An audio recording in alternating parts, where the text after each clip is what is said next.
In this Grasshopper tutorial for the command sections, I'm going to show you how you can use the twist with a simple example, which you can also download from the website. So we are going to talk about the twist tool, which you can find in the transform menu right up here.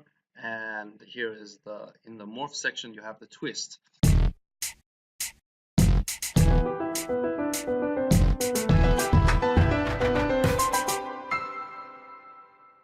You can also double click and search for TWI and find it in the twist tool. So I'm going to show you how you can use this to produce a box. Let me just show and connect a custom preview so you can see the box here. Okay, and we can also use this to show the edges so you can see what happens.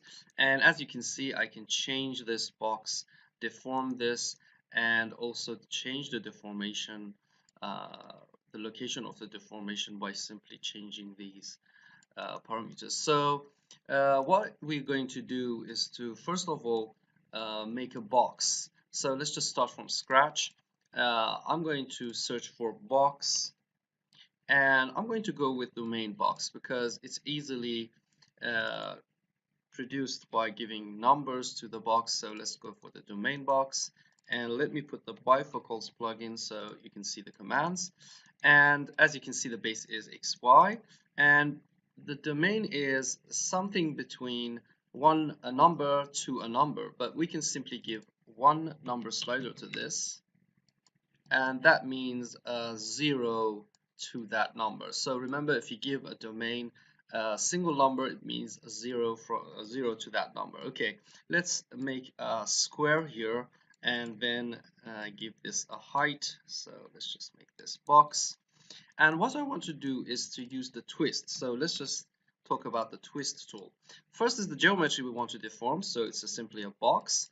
The second input is an axis. As you can see, it's a line. And I'm going to give this a simple trick. We can go and use the deconstruct brep in the surface menu to have those faces here, and then use the sets list item tool to extract one of those faces. So simply I want to extract at the bottom of this box. So let's just give this a number slider, and as you can see, it's 4. So we can simply highlight this and change the number slider to see which of those faces are at the bottom, which is 4. Okay. We can simply make an axis from the bottom right to the up of that box. So what I want to do is make a parametric point on this bottom so I can just move the axis of the twist, and that is the result you can see here. When I change the location of that, you can twist that box in different locations. So we can simply go to surface and use the evaluate surface to extract a point from the bottom. And remember, we talked about evaluate surface. You can also watch the evaluate surface tutorial and reparameterize that, so it's going to be 0 1 0 1, and then we can simply give that an MD slider, which is simply 2 number sliders which can cover from 0 0 to 1 1. Okay, so this is going to be the first point of the axis, and to produce the end of that, I'm going to use the project this point in the Z direction back up to the box. So let's just use the box as the geometry we want to project that, and you can see that this is going to project that on the top of the box. So now we can simply go to curve and produce a line here. So let's just do this, and here we go, we have this line.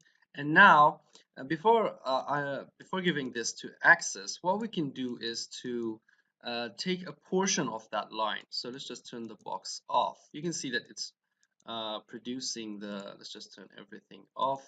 It's producing that twist deformation on the box, but we can simply just take a portion of that. So we can simply use subcurve to take this, and remember, we have to reparameterize that so it goes from 0 to 1, and the domain can be simply made by math construct domain, so we can give this a domain from 0.25 to okay 1, or okay, you can see that I'm just taking from, you can just see that I'm changing the first number to the end.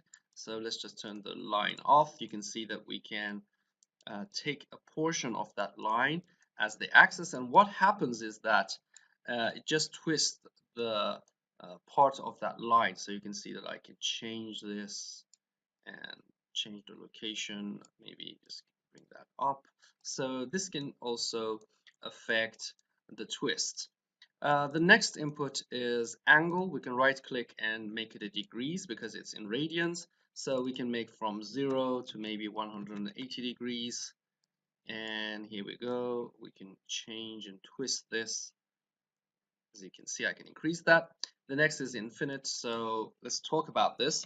We can give this a toggle, and because it's a boolean, as you can see here, that means that if I take a portion of that axis, so let's just talk about this section and decrease the twisting thing. Okay, if I give this a true, you can see that it will affect all of the complete box. So let's just put this at the bottom of the box so you can understand this. Okay, so you can see that it's twisting this portion, but if I just put this to infinite, it will just go to the end of the geometry in that axis and deform that. So you will have 2 times this maybe based on the length of that line for the deformation. So you can use that infinite too.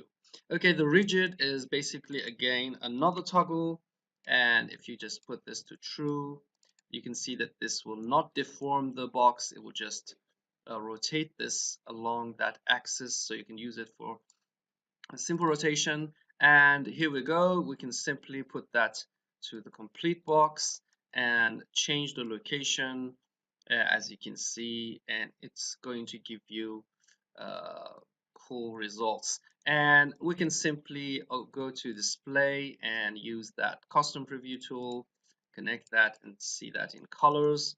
You can simply give that a swatch to make this in color, and I'm going to go to the surface and use the edge brep edges to extract the naked edge. You can again give this another color if you want, and maybe we don't have naked, we have interior, and give this maybe white, and you can see that the results, you can use that for diagrams or in your modeling.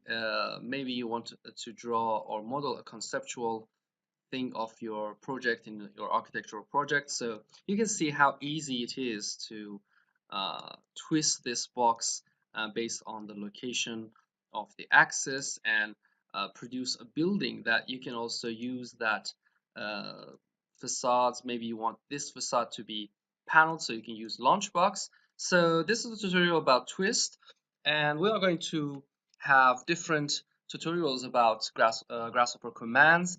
And for the Grasshopper course users, they can also have an extra plugin commands, because I'm going to give plugin commands for the Grasshopper course users. So also check the Grasshopper course in our website, and you can download this example from our website. And thank you for watching.